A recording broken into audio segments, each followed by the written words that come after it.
Hello and welcome to Turntable Guy.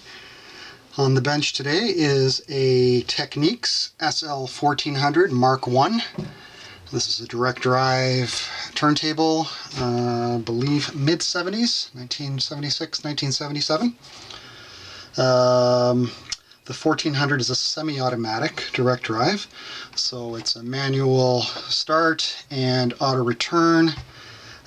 This particular deck is the silver model. They also came in black. So if it's a black model, it'd be the 1410. I myself have a SL-1300, which is a full automatic version of this table. These are very, very heavy tables. They are almost as heavy as a SL Mark II, SL-1200 Mark II. Motors not quite as good, not quite as torquey, and obviously this one has automatic functions on it, but really high quality turntable. This one's come in for a stylus change. The owner has supplied a stylus.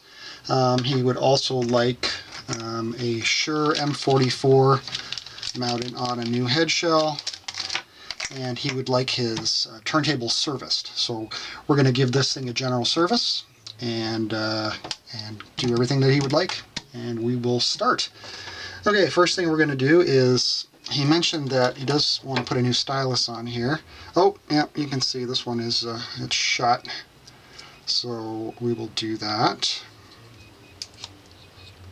That's definitely done. So this was an AT140LC. I don't think it's a 140LC because it has a gold body, and actually I guess we could find out by removing the screws. But it's the same body as a AT120. So here's our aftermarket toner brand, and it's very simple to install. You just basically line it up and snap it in place.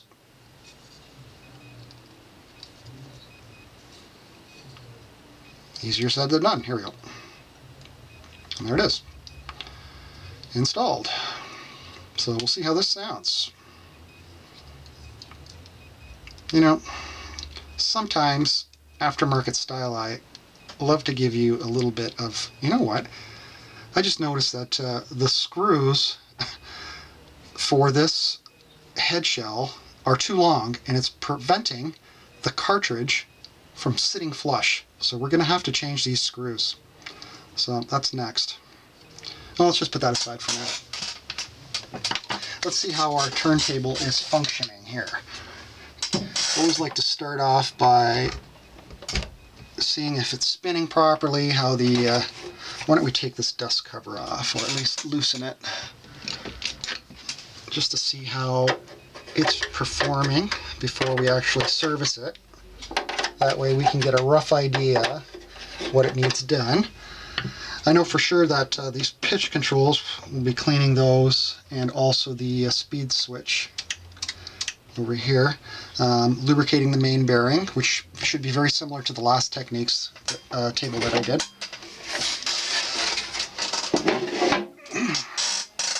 Okay, we're plugged in, we're on 33, we're just going to unlock the tone arm. Speed's nice and stable. Pitch control is surprisingly clean. Usually when a pitch control is dirty, as soon as you touch it, the speed starts jumping all over the place. 45 is good. Actually, 45 is a little, could use a little adjustment, because it's almost all the way down to the negative side here. I'll show you how to do that too. Should be a couple screws. There they are right there. There's a couple pots here that you can adjust. Let's give them a shot of contact cleaner, and the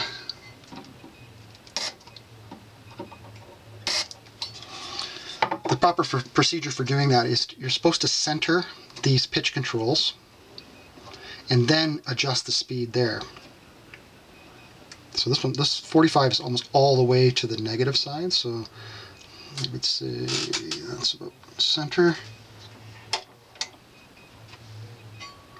And it's too slow.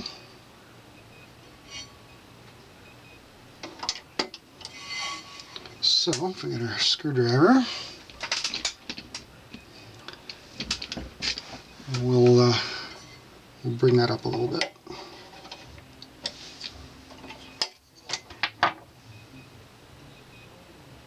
It's better already. Let me see if I can find a little 45 strobe here.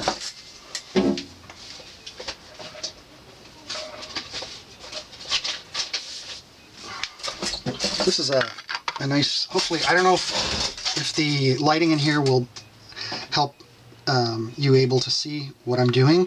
Sometimes these lights will not spin in the right frequency just because of the lighting in the room. But if you can see that inner band, it's just a little fast. So let's adjust that to counterclockwise, or clockwise, sorry. What am I doing now? Now it's too slow. Alright, go the other way. So you just want to get it rough, right? So okay, that's good. So now we can adjust it here. And that's right on. Now you have lots of travel. Okay, 33. Again, that's about halfway there. And I'll get a 33 strobe.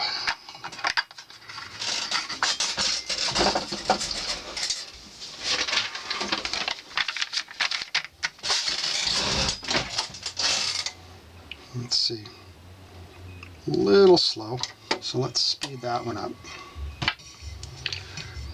First of all, I like to move it back and forth just to distribute the contact cleaner. Let's see.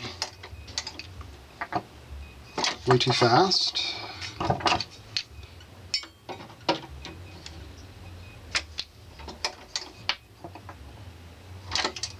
Still too fast.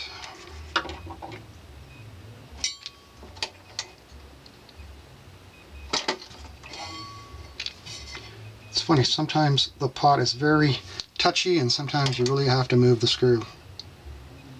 Okay, I'm happy with that. So now I can adjust this pitch here.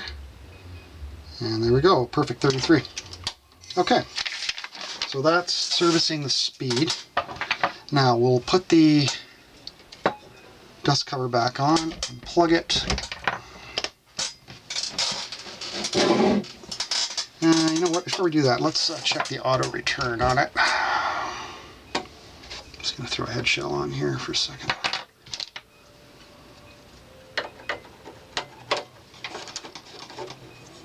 Okay.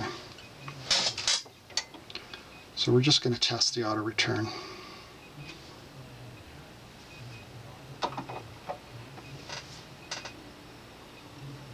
And that's good.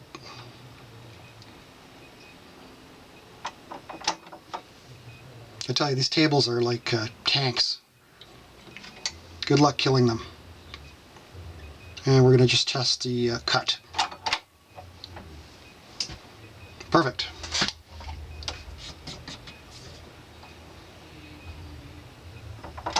Nice. Arm lift is at a nice height, drops nicely. We'll set up speed and vertical tracking, weight, and anti-skate once we get the cartridge moving. Okay. So we'll put the dust cover back on so we can turn it upside down.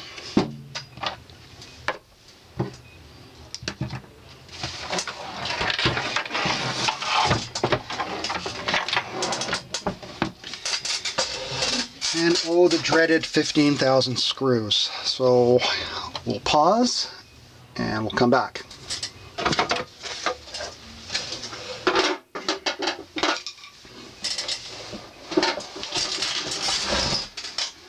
Okay, welcome back.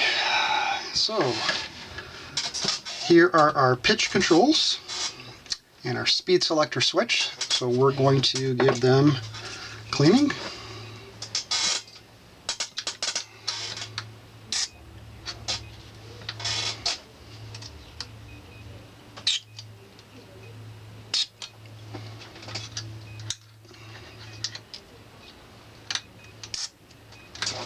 Perfect.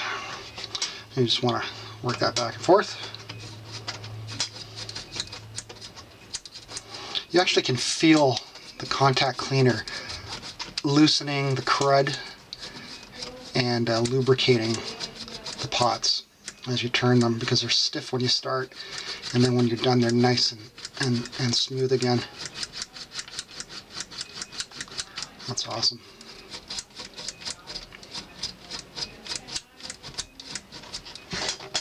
Perfect, and now our speed switch.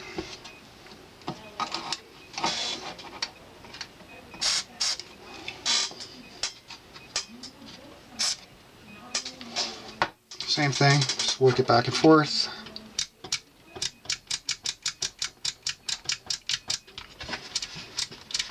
This turntable is very nice and clean.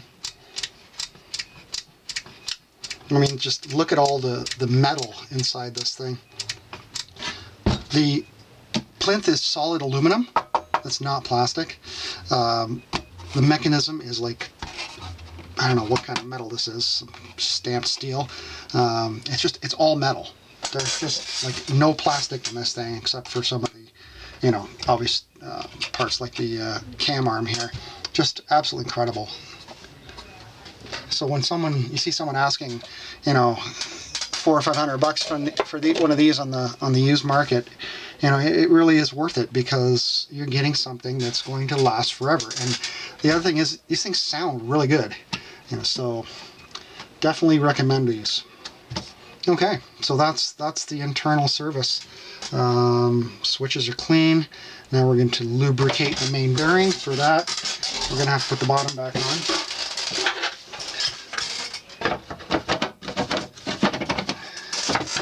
And once again, we'll pause for the screw installation. Okay, so I'm looking for some screws. By the way, this is an AT140 LC, and it has a gold body. I did not know that. The bodies are all the same,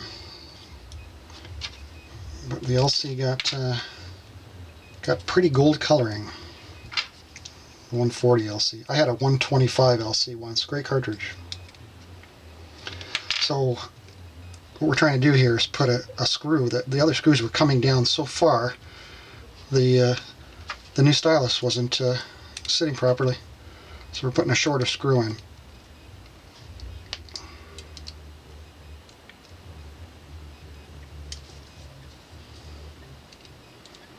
These head shells are great.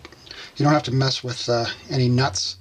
You just drive two screws up into there's a plate inside the head shell, a plastic plate. So you secure your cartridge there. And then there's a screw on top. You loosen. Oh, need a bigger screwdriver. You loosen. And then you can move your cartridge back and forth to get your alignment, which is really handy. Great idea. Technics actually dumped this idea after a while, and they went with the standard type of head shell with the two slots here. So you had to start messing with nuts again.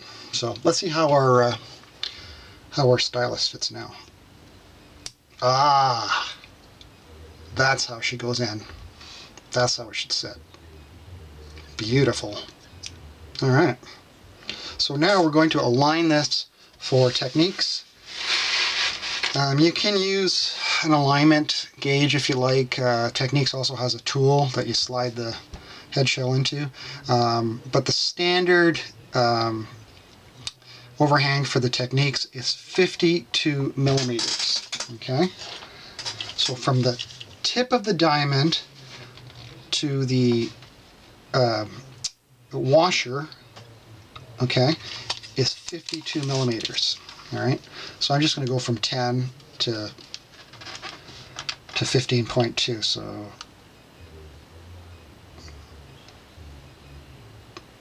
I'm just a little bit short. So just come out just a smidge. I'm just going to tighten that down a little bit.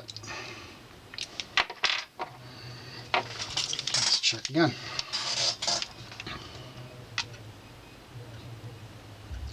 That's 52, right on the money. That's all you need to do for Technics, okay? And then, just check it for square.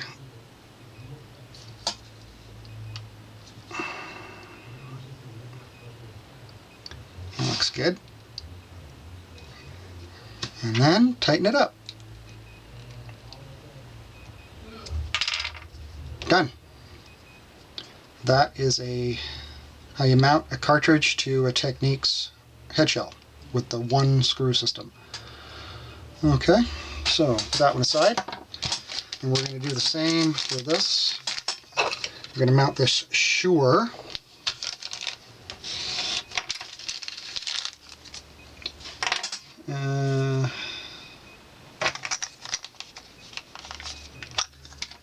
Here's a classic cartridge, the M44.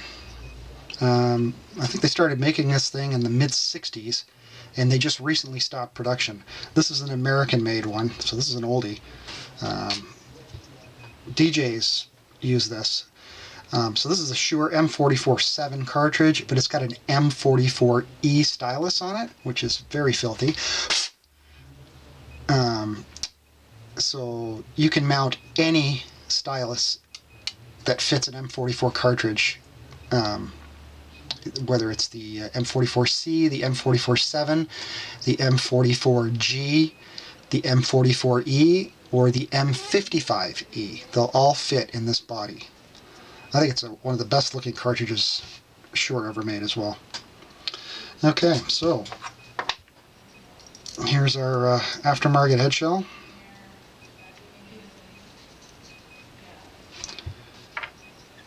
And it's going to mount like that. You need some super long screws for this. So I'm just going to dig through my pile and then I'll be back.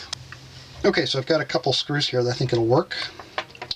So I'm going to show you how I like to mount a cartridge, especially when you're fiddling with screws and nuts and all the rest of it. Okay, I like to put a screw in. I like to put the nut on the first one. Just thread it in a little bit, and then put one end of the cartridge in. Okay, so this, you're not screwing around. You've got it mounted now, and I'll make it easier to get the second one in. Okay, and then just tighten it up a little bit. Now you're gonna have to fiddle with your nut. It's not too hard, but sometimes it depends on the cartridge brand. It can be a bit of a pain in the butt. This is the part I hate. Trying to get the damn nut to stay on while you're... So you can hold it and then try to thread it up and then get the screw through. Yeah.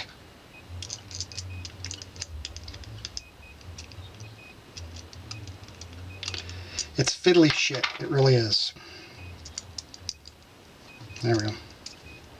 Okay. Great, so now those are attached.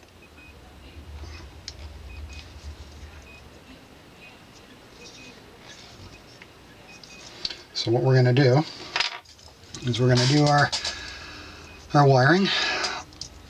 Shure has a bit of an...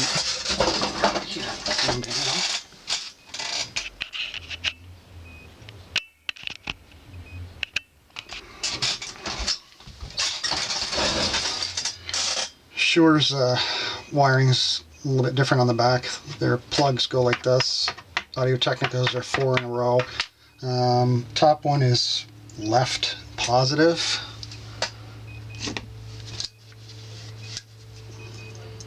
So that's white. So grab your white. Kind of bend it in there.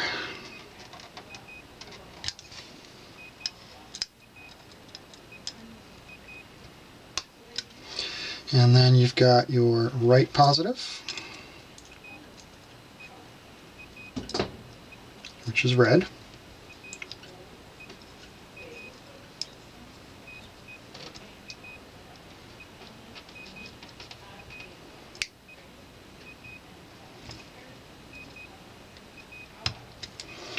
And then you've got left negative,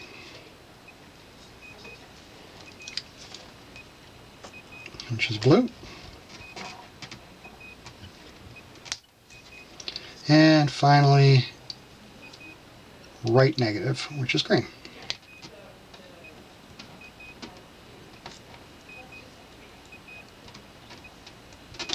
And there you go. And then you can tuck your wires in if they're kind of sticking all over the place. Get them up underneath. And there you go. She's all wired up. Alright. So we're going to test this one as well. Make sure it sounds right. And we'll also test our new Audio-Technica. We'll set that up. Alright, so we've got both cartridges mounted. We're going to now do the Technics bearing service. Oh, wrong oil. So we're going to be using our Singer oil for Technics.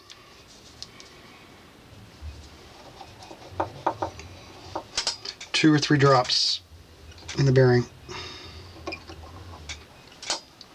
And that's it. That will wick its way down as you play your records. Already feels better.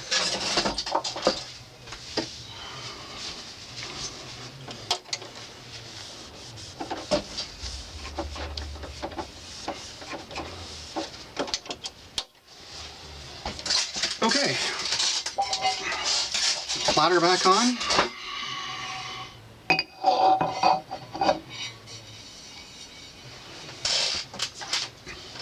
Our mat. Okay, so we'll do the Audio-Technica first.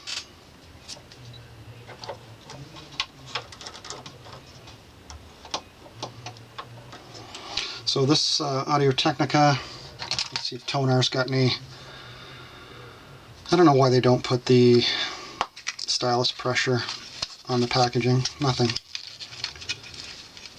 The regular AT140 or AT120, they used to run at between 1 and 1.8, so proper would be 1.4. So let's set this one up at 1.5. Let's turn our platter off. So we're going to balance our arm.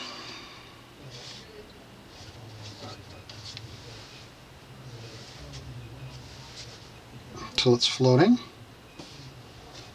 Say right about there. Nice. Set your counterweight scale to 0 now.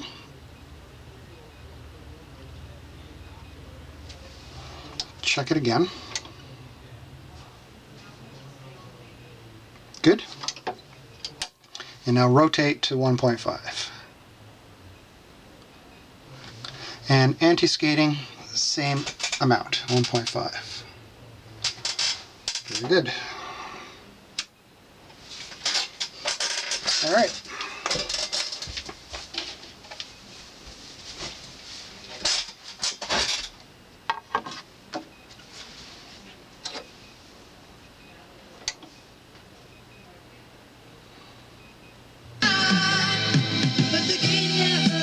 Whoa! I forgot to set our speed.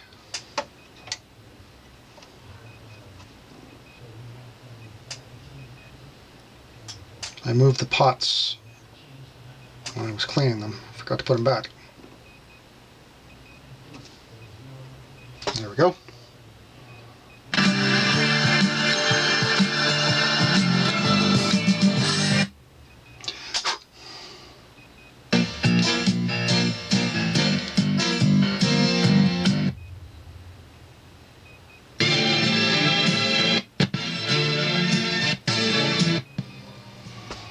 Check our auto return here.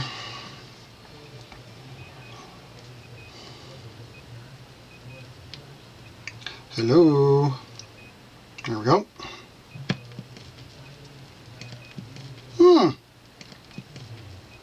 That's still good.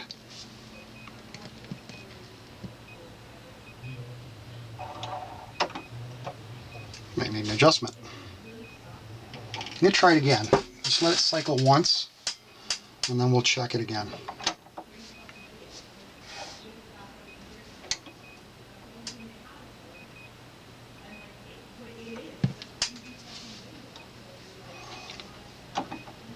There we go. Sometimes you have to let it cycle once. I know it did work. I thought we did try it the first time. But anyway, I'd call this one done. He wants the Audio-Technica on here, so that's what we will be putting back on. And we'll just redo the arm. But platter spinning nicely. We have sound in both channels. Sounds good. Speed's all done. 2 head shells installed with cartridges. And this customer will be happy. Anyway, that's it for today. Thanks for watching Turntable Guy, and we'll catch you in the next video. Thanks.